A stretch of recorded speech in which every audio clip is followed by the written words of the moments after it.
This is the hardest decision I've ever had to make, but maybe showing my journey will help others remember who they are.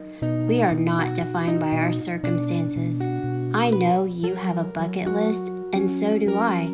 So scared or not, let's take back control of our own destiny because we are worth it.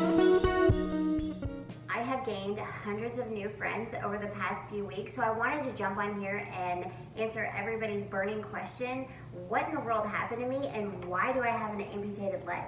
Hi, my name is Kerri and I am a left below the knee elective amputee. What does that mean? That means that I woke up one day and decided that I wanted to be an amputee, so I cut off my leg. Wrong. Elective amputation means the patient, me, is deciding to amputate based off of medical need, but not medical necessity. In this video, I'm going to show you new footage of where the accident actually happened, why I chose amputation over fusion, how I prepared my family with little kids for the amputation, what equipment I needed and purchased, and where I am now 6 months post-op. 10 years ago, I rode street bikes. I had a Kawasaki 636 and I wrecked this bike. Today, January 18th, 2022, is the 11-year anniversary to the day of when my accident happened. It's kind of surreal being back here because right here is the house that we were living in at the time. And I just came out of the driveway. It was the middle of January, actually, so it was freezing cold, and I came out of the driveway and then I just came to this stop sign and I decided to pin it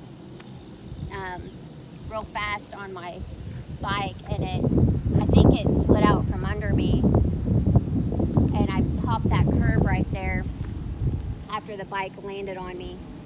I was sitting in the driveway and you took off and I came out behind you, and as soon as you got around the corner, you gave it throttle and it kind of went that way and then that way, and then boom, it landed on your leg, and that's what did all the damage. I thought you were fine. I thought, well, I'll just go over there and help her up. I mean, it had a crash cage on it, and so I thought maybe the plastics are a little busted, but surely the motor is fine, surely she's fine. She wasn't going very fast, so I figured, well, it probably isn't a big deal. We'll just go over there and pick you up and dust you off and off we'll go. I mean, I've been down on a bike, and so it was no big deal, and I was going really fast, and so I figured, well, that's only 15, 20 miles an hour, probably ought to be okay. Once you came over to help me up, I tried to put weight on my foot. We picked the bike up and noticed that it was just sideways, and so they put me in the truck and we took my shoe off. So we went to the hospital, and my husband ended up having to move all of our stuff. It was moving days while we were on our bikes, taking them to the new house. So he had to come back and move all of our stuff by himself while I was in the hospital having surgery. Kind of sucks being back here, seeing what mistakes I shouldn't have made, but life deals you some hard curveballs sometimes, and it's what you make of them, I think. And I'm just gonna make this one a good story, and hopefully it'll help some people along the way. My husband then had to finish the entire move on his own because I landed myself in the hospital awaiting surgery. They managed to put me back together the next day and told me that the bone in my foot, the talus bone, may or may not have blood flow after this because of such a serious trauma.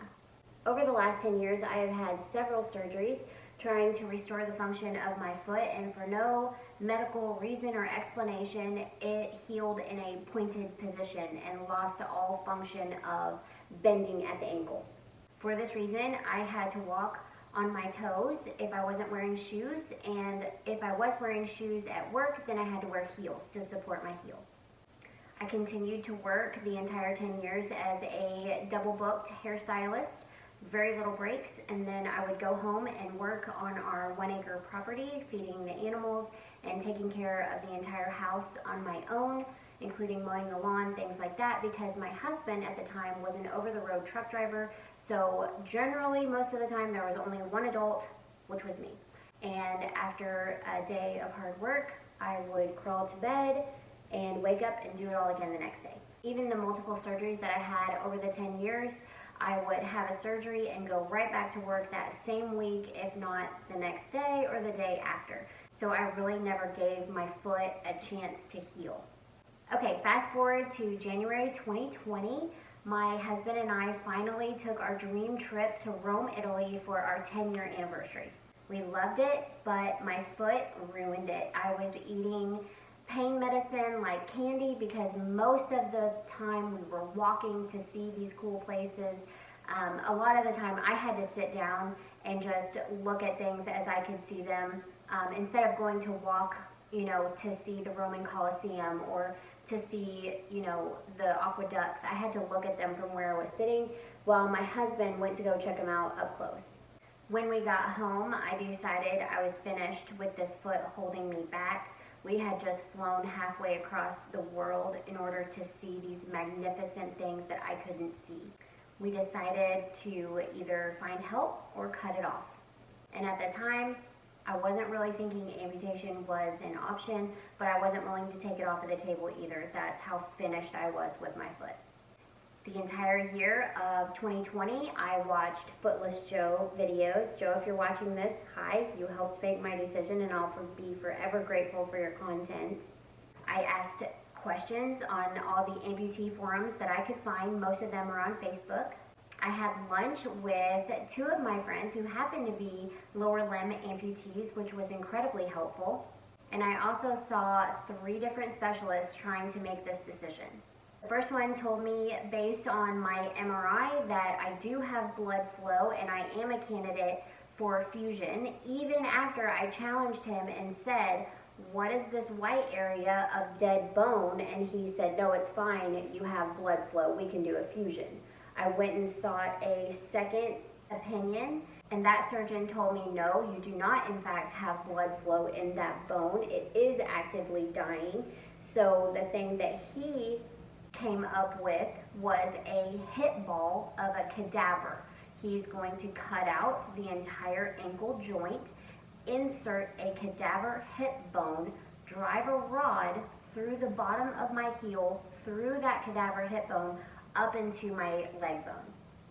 He told me at the end of the consultation that he wanted me in this trial that he came up with, and that he hopes at the end of all of the healing to get me standing and possibly walking without pain. This was actually a gut-wrenching, devastating, coming to Jesus day. I did not realize that my bone had died. I did not realize that I wasn't a fusion candidate anymore. I still thought the decision would be mine, that was actively being taken away from me, and it was verging on medical necessity.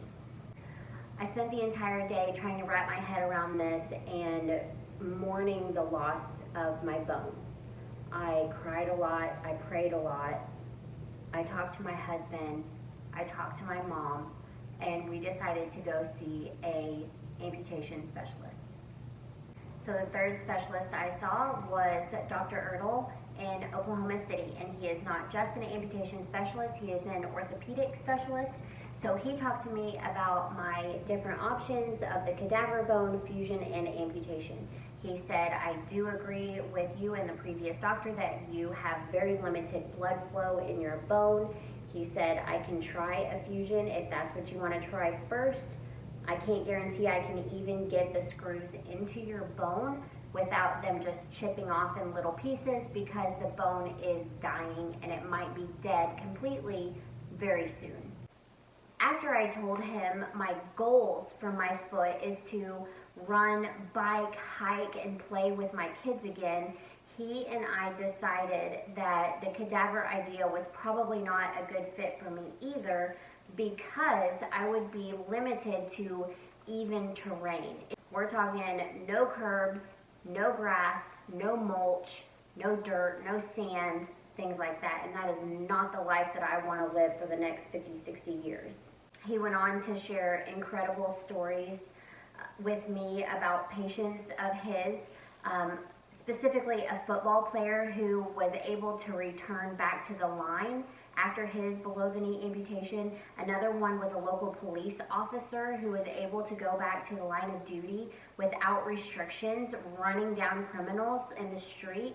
So after countless hours of talking to people, researching on the internet, praying about this decision, we booked my elective amputation for July 2nd of 2021. I spent several months preparing for the amputation because I have a family with 2 little kids. My husband has a job that he had to ask off work for FMLA. He was able to get 3 months paid leave. Praise God, this was a huge blessing for us. We thought that we would only need 6 or 8 weeks, but it ended up we needed the entire 3 months because of my second surgery. Our friends ended up filling our freezer with homemade meals that would get us through several weeks, and my mom also set up a Amazon gift registry with gift cards for food for my family so that my extended friends and family in different states could participate in the healing process and support my family during this time. Next, we researched and purchased the medical equipment that insurance would not pay for. Insurance ended up paying for one walking aid, which we chose a wheelchair because we wanted a really good one that would last a long time. So my husband and I bought secondhand knee scooter, the rails to pull yourself off of the potty, crutches, a walker, and an iWalk. My husband and I also got a shower chair, the arched shower curtain so that the curtain would be pulled away from me in the shower, and then also the removable handheld shower head. We had everything installed and ready to go before we left for the amputation so that when I got back, everything would be taken care of. Right before we left, we made sure that we understood the COVID regulations and the handicap protocol of the airport, the ride shares, the hospital, and the hotel that we would be staying with. My mom flew to my house to watch my kids while my husband and I flew to Oklahoma City to have the amputation. We weren't sure how long we would be gone, especially not knowing if there was going to be any complications, so we made sure to choose a sitter who could stay for an extended period of time if that was necessary. Everything went well in the surgery, and I was able to fly home 6 days after my amputation. I stayed upstairs for the next 4 weeks with my leg elevated the entire time. My husband took care of the kids, cleaning and the laundry, and I was able to independently get myself to the bathroom or the shower and tried not to ask him for much. He brought me a gallon of water each morning in the hopes that I would be able to help myself during the day and he could focus on the kids. I had to have a second surgery at 6 weeks post-op because my wound did not heal correctly. At 10 weeks post-amputation, I received my first prosthetic leg, and I haven't stopped since. I am now 6 months post-amputation, and I am completely pain-free.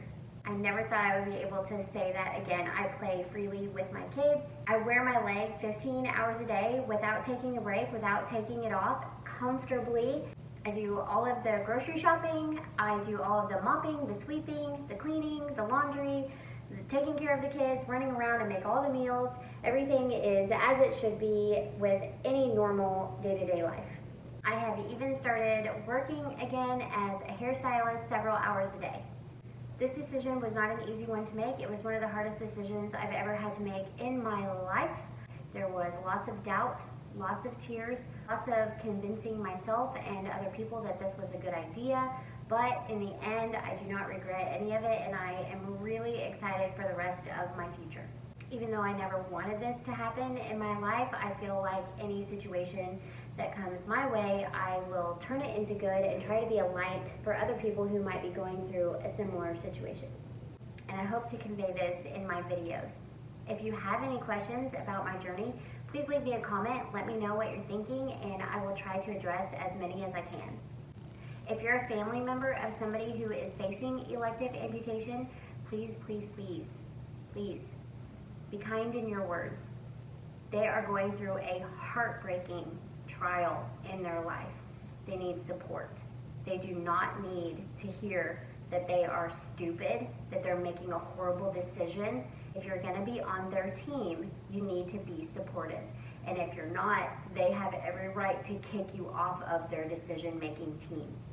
Please support the ones that you love. Please voice your opinions in a loving way, and if they choose to reject them, it's their decision. I hope you found value in this video. I can't wait to share more with you. We have some exciting things coming up. If you have any questions, feel free to put them in the comments, and I'll see you on the next video.